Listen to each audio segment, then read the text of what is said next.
Do the Jazz draft players at 9 and 16 who fill each other's deficiencies or pick redundantly according to who they deem the best player available? Find out next on Locked On Jazz. You are Locked On Jazz, your daily podcast on the Utah Jazz. Part of the Locked On Podcast Network, your team every day. Hello all, and welcome into a draft week edition of Locked On Jazz. My name's Leif Thulin, and I'm excited and honored to fill in for David Locke this week of all weeks, the draft week, and I can't wait, and many other weeks for you guys on Locked On Jazz. I'm a lifelong Jazz fan who's a credentialed NBA draft analyst for the NBA Big Board, attendee of the 2023 Combine, Utah Jazz broadcast assistant and statistician, lover of college basketball. So don't expect all of the statistics that you're used to on Locked On Jazz to be gone, but I'll bring a unique perspective as a diehard college hoops fan, NBA draft analyst, Jazz employee, and a diehard Jazz fan to make you as knowledgeable as possible heading into this critical juncture in Jazz franchise history with 3 picks just days away. Thanks for making Locked On Jazz your first listen every day. And remember, Locked On Jazz is free and available on all platforms, including YouTube at Locked On Jazz, where the best way to help us grow is comment anything below. And today's question is, which combination of players at 16 and 9 intrigue you the very most? 9 and 16 intrigue you the very most. Thank you to today's title sponsor. Today's show is sponsored by FanDuel, so thank you to them, and where some fun props will be available soon for the NBA draft.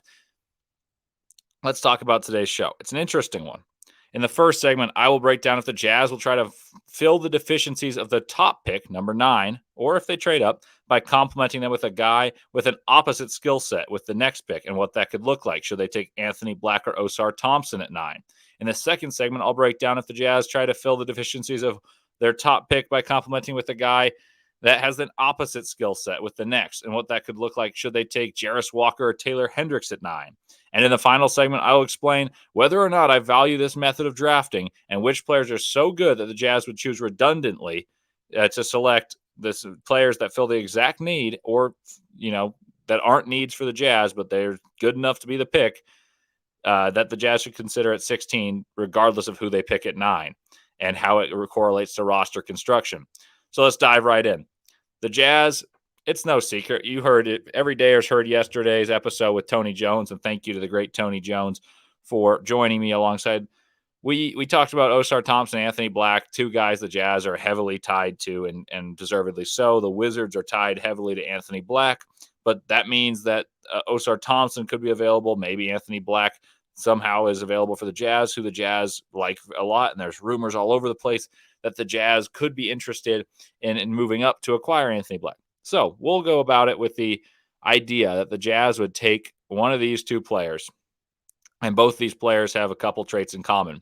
They're excellent defenders. They're excellent athletes with facilitation as their strong suits on offense. Defense is their true strength. But that's an interesting skill set. That leaves a deficiency. That leaves both of them as deficient shooters at this stage in their careers. Now, I think Anthony Black and Ausar Thompson have room to improve as they would as deficient shooters. But I also think it's feasible that they improve and become competent shooters as opposed to deficient ones. Here are my listed strengths and weaknesses listed for both Anthony Black and Ausar Thompson on my NBA Big Board. If you guys haven't seen it yet, here's a little plug. It's on my Twitter at Leif Thulin, and I've got information like this on my scouting reports, plus breakdowns and comparisons for the top 45 players on my board, including all the ones the Jazz could be interested in. So, Anthony Black, what are his strengths? He's got tremendous positional size. He's a true point guard. Fabulous point of attack defender that has the size to defend multiple positions. Slashes to the rim with ease and creates for others.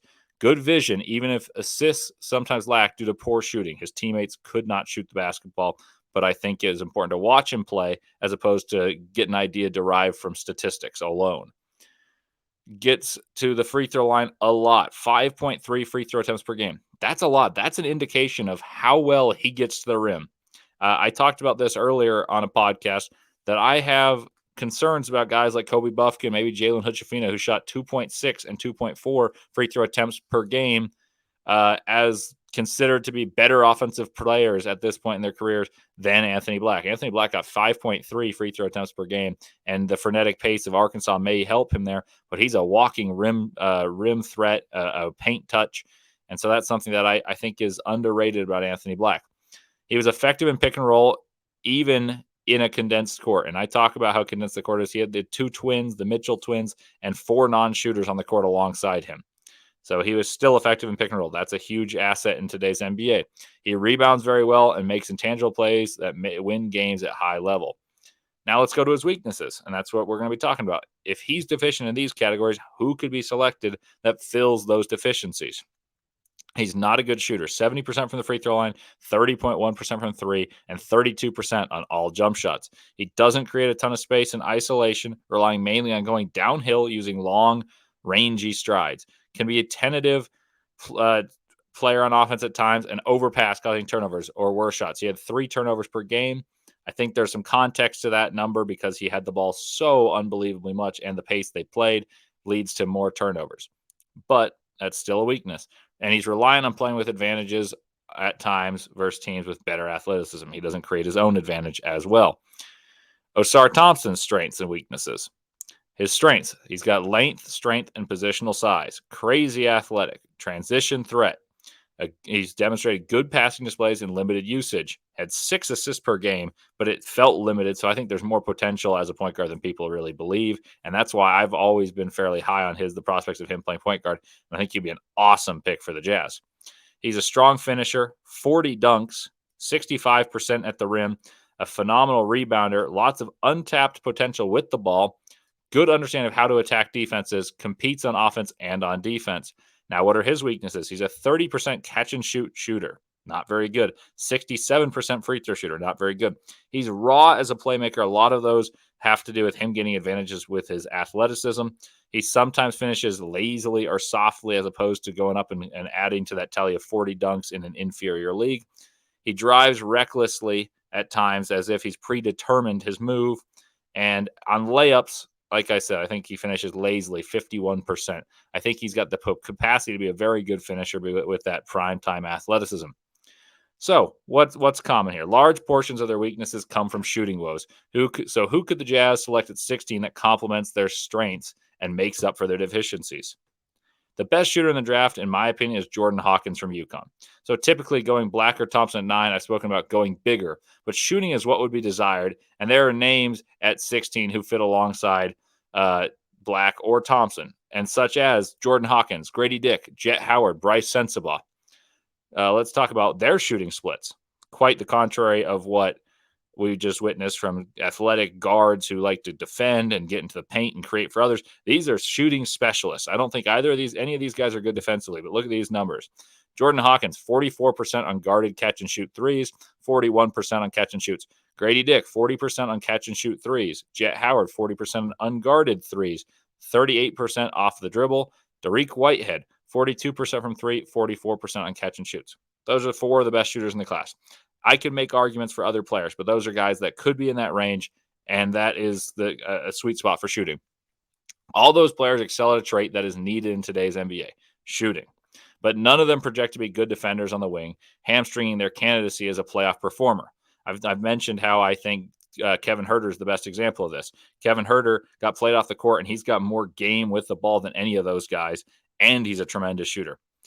So Black and Thompson allow for the Jazz to gain in departments they sorely lack: size in the backcourt, defensive chops, playmaking, and they allow the Jazz to make strides in multiple categories without sacrificing money to buy those type of players to fill a roster.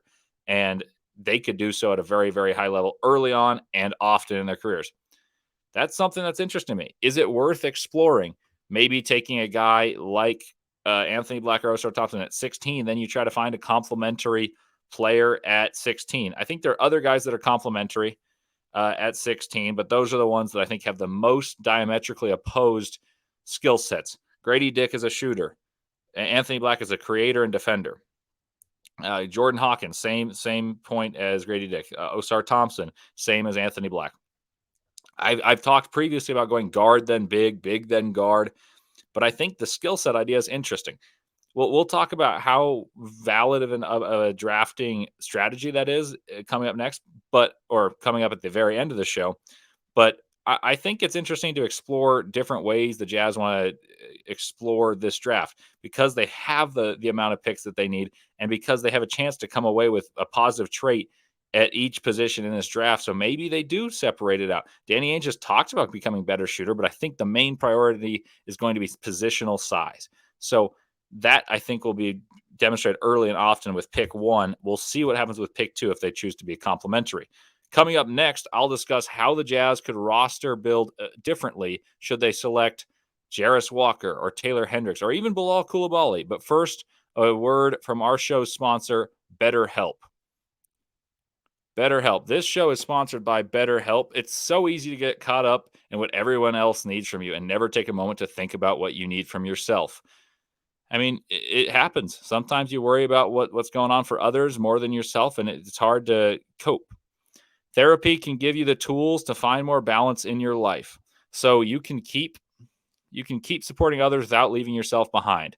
If you're thinking of starting therapy, give BetterHelp a try. It's entirely online, designed to be convenient, flexible, and suited to your schedule. Just fill out a brief questionnaire to get matched with a licensed therapist and switch therapists at any time for no additional charge. Find more balance with BetterHelp. Visit betterhelp.com/lockedonnba to get 10% off your first month. That's help, HELP.com/lockedonnba. Welcome back into Locked On Jazz. And if you're here to hear about the NBA draft, which is coming up very shortly, which I assume you are, if you're anything like me, I recommend you check out Locked On Network, what the NBA hosts were able to put together. I was able to contribute and do a little bit of analysis, but all the hosts of the NBA shows contributed for an ultimate mock draft that only Locked On could put together. Then Richard Stamen and myself provided some analysis on some of the prospects with a little 1-minute pitch on why it's a good pick. And Rafael Barlow, the head honcho of Locked On NBA Big Board, broke down each and every pick and talked about the needs. Very cool product. I highly recommend you check it out and see how accurate the hosts can be. So, where are we? The Jazz would love to look at the board and say, wow, Jarace Walker's available. Tony and I talked about that. It may not be likely, but if Jarace Walker, Taylor Hendricks, Cam Whitmore, Bilal Coulibaly is available and the Jazz end up calling their name at 9, what do the Jazz look to do at 16 that would complement the skill set? So I'll break down the skill set of those type of players and talk about others that are available at 16 that I think will actually be available at 16. Maybe we'll talk about exploring the avenue of trading up.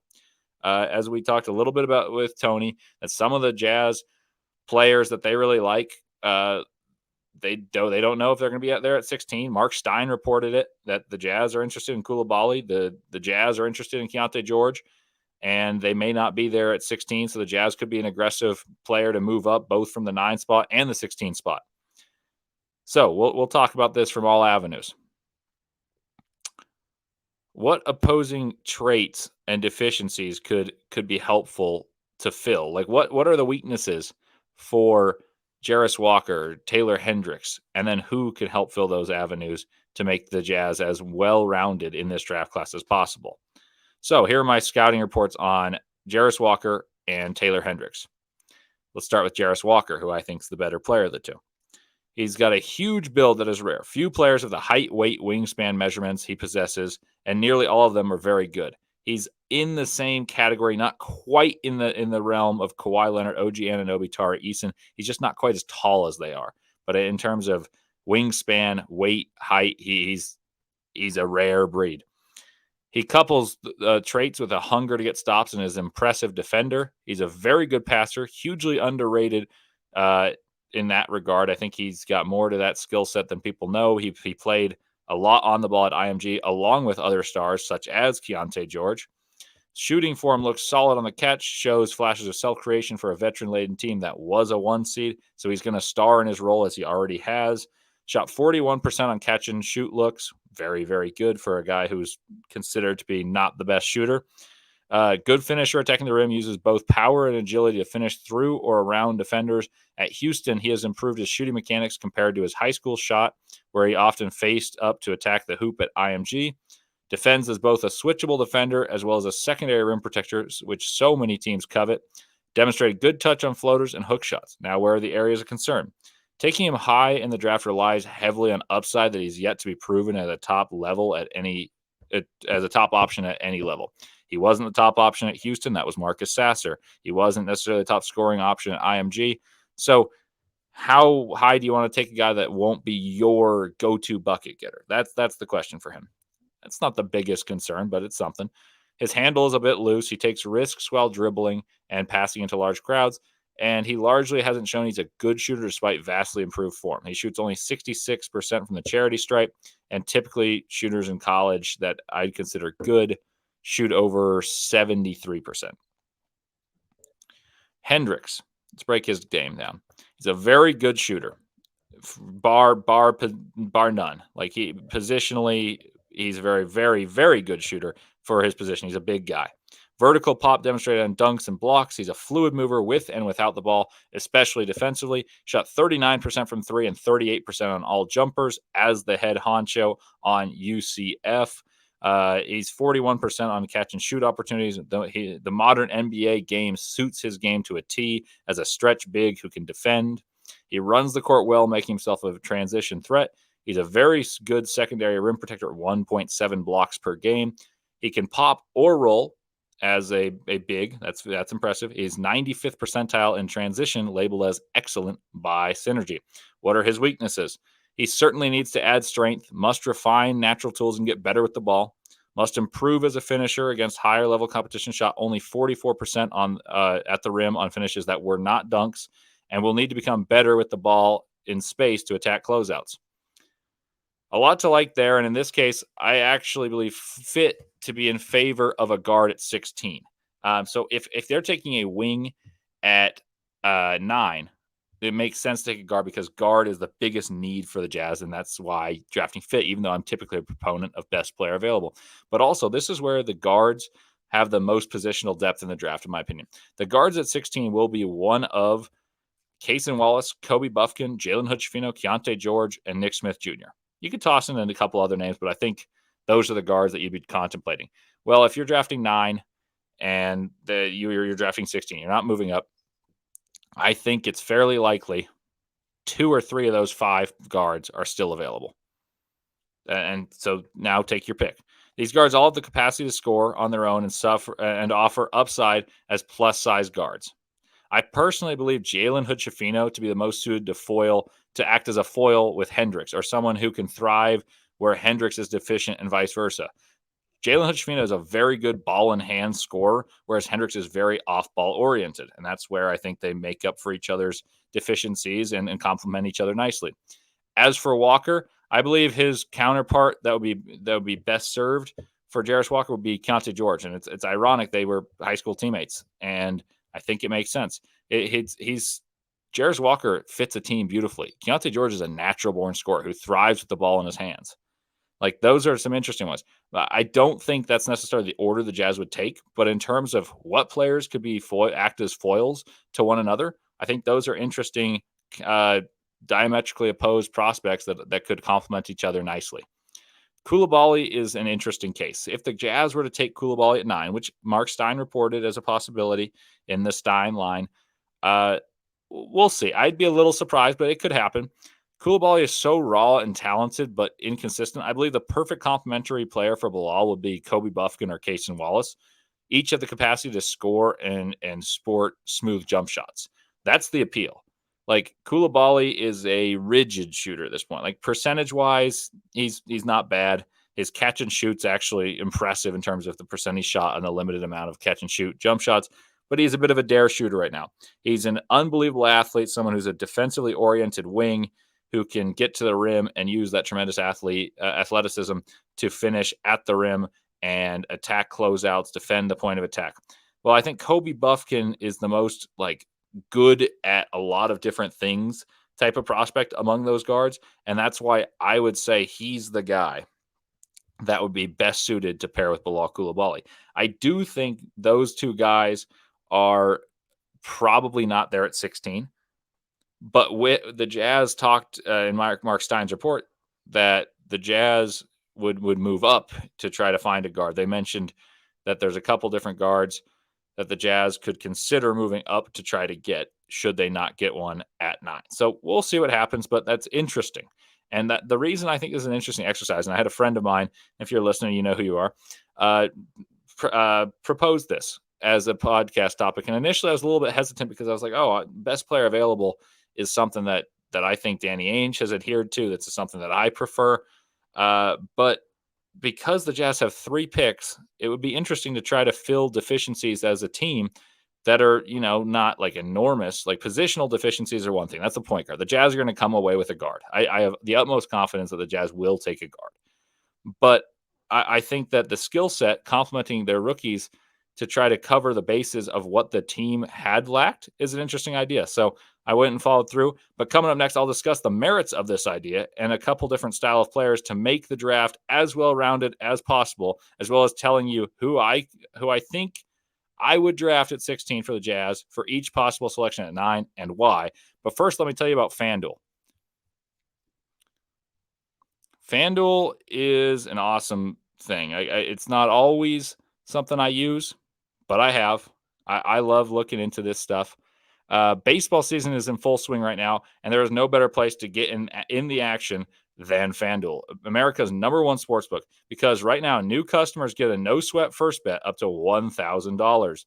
That's up to $1,000 back in bonus bets. If your first bet doesn't win, just go to FanDuel.com/lockedon to join today. Right now, I haven't been into baseball, but there's some underrated teams. The Arizona Diamondbacks, underrated in the NL West. That's a team that I would consider with some value. I'm a Red Sox fan, and they're last in the AL East. But if they're playing against the AL East, that's a team you might want to consider because they're 38-35 in the best division in baseball, last place, whereas the AL Central's top team, the Minnesota Twins, have a sub 500 record. Now, if you see a team like the Red Sox playing against non-AL East teams, might be worth a gander. So don't miss your bet, your chance to snag a no sweat first bet online up to $1,000 when you join FanDuel today. Just go to FanDuel.com/lockedon to sign up. FanDuel, the official partner of Major League Baseball.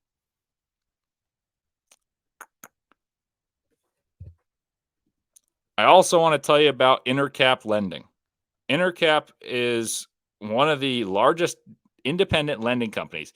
They're differently hyper responsive. Like there is a noticeable difference when you talk to Intercap and how they respond, actively listen and respond to what you ask in a proactive manner. Unbelievable service.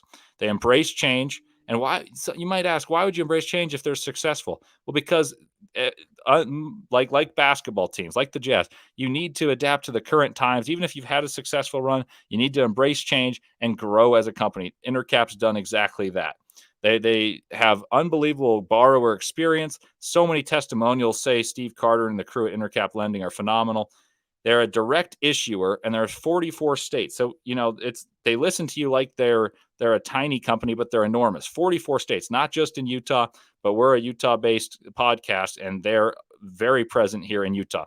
You can service your own loan, have a long-term relationship, and it's better for the customer. Steve Carter is our own personal loan officer for Locked On Jazz. Call him at 385-800-8528. Make sure to tell him you're on Locked On and get the corporate discount. Somewhere down the road, this will be very important for you.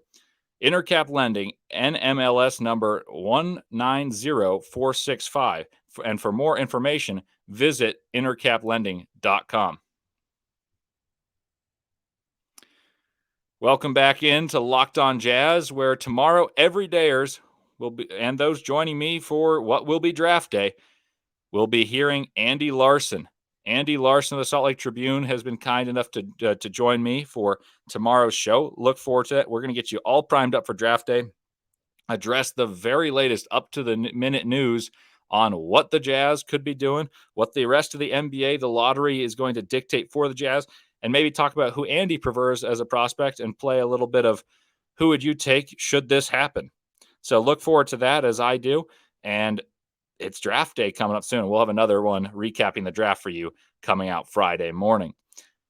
So where we are in this is talking about draft philosophies. I have this idea of drafting in a complementary fashion has grown on me from when I first thought about it. But I will say I personally believe in the best player available, and I don't think I'll change my stance on that. Situation could dictate a little bit, but I typically go best player available even over fit, unless the fit is just makes no sense. Like one example of that would be the Pistons. The Pistons make no sense to take Amon Thompson, even if he were available, just because they have Cade Cunningham and Jaden Ivey, two up and coming stars at their position, and so they don't need the playmaking ability of Amon Thompson. So the situation that could test my philosophy would be if the Jazz landed a wing, where I would almost certainly take the top guard, and that's just because the Jazz have made it very clear that they want to get bigger and better at facilitation in the backcourt. They don't think Colin Sexton is a point guard. I don't think Taylor Horton Tucker, despite growth in that regard, is going to be a point guard. So the Jazz want to find a point guard in their future. There's a way that they don't take him there. Maybe Bilal Coulibaly falls to 16 and you have Hendricks and Coulibaly.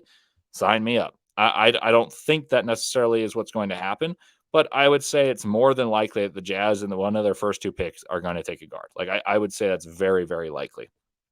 Furthermore, this is the strongest position in this draft in terms of positional depth. Like the guards from 10 to 17, I mentioned, I think 5 players in that range are going to be guards and guards that fit what the Jazz want: positional size, playmaking, and scoring upside.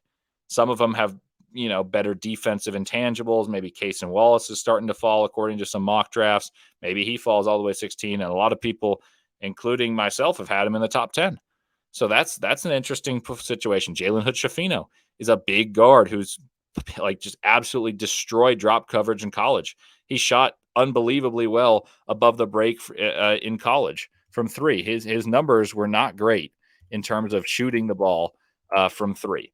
But here's some stats for you guys. He shot 44% from the top of the key from deep, 38% on pick and rolls from deep, where he sits behind the screen, knocks down a 3, and he shot 39% from above the break.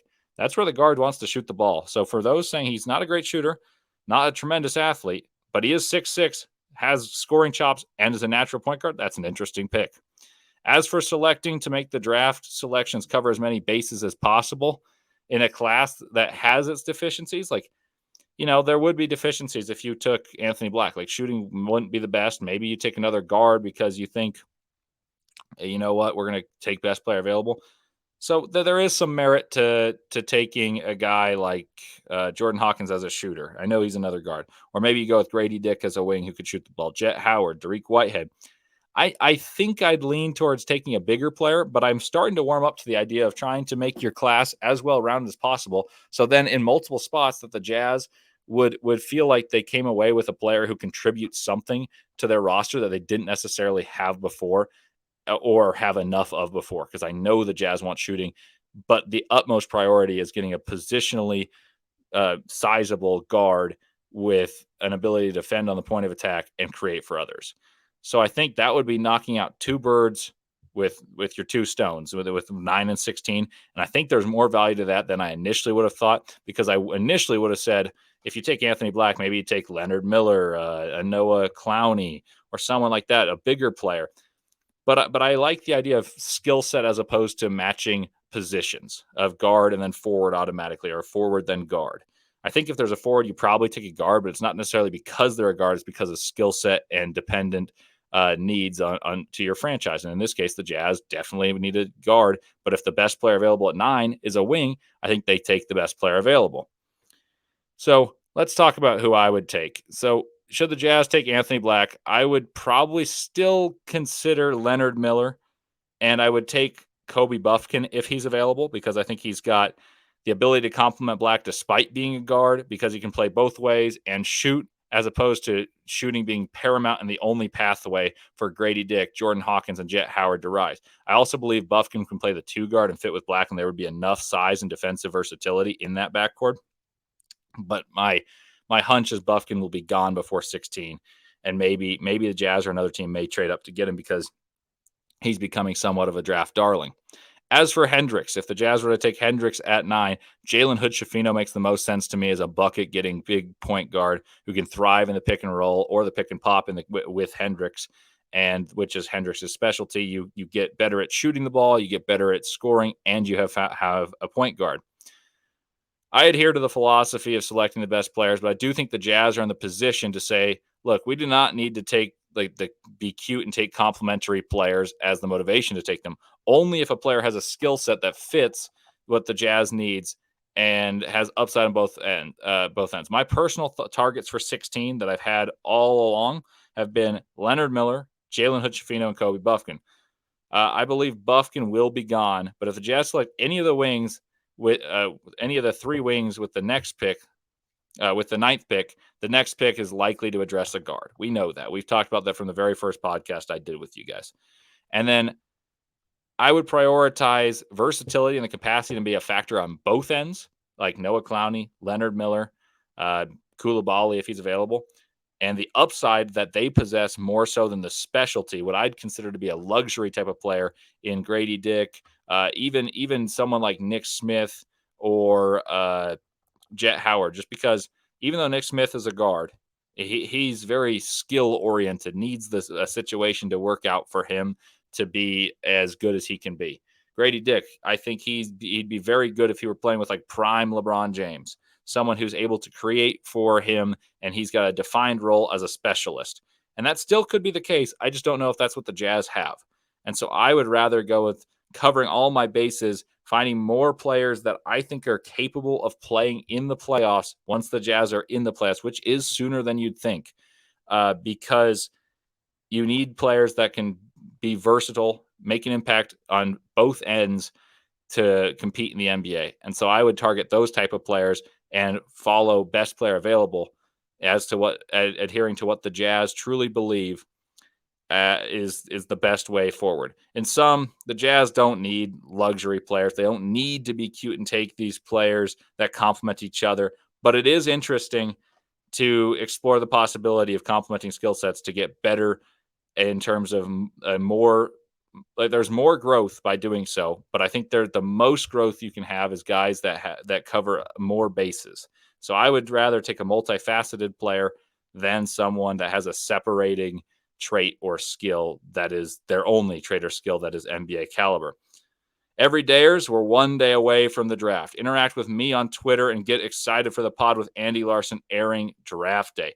Perhaps asks me some questions, maybe some Andy questions. My Twitter is at Leif Thulin, LeifThulin. If you guys have some good questions, like my friend here sent me this proposal, I'm not afraid to use it, and I'll ask Andy Larson those questions. So send me some questions once you listen to this podcast. We'll see if those are used. I'm going to have some questions of my own to pick Andy's brain. And until then, have a great day. And as always, go Jazz.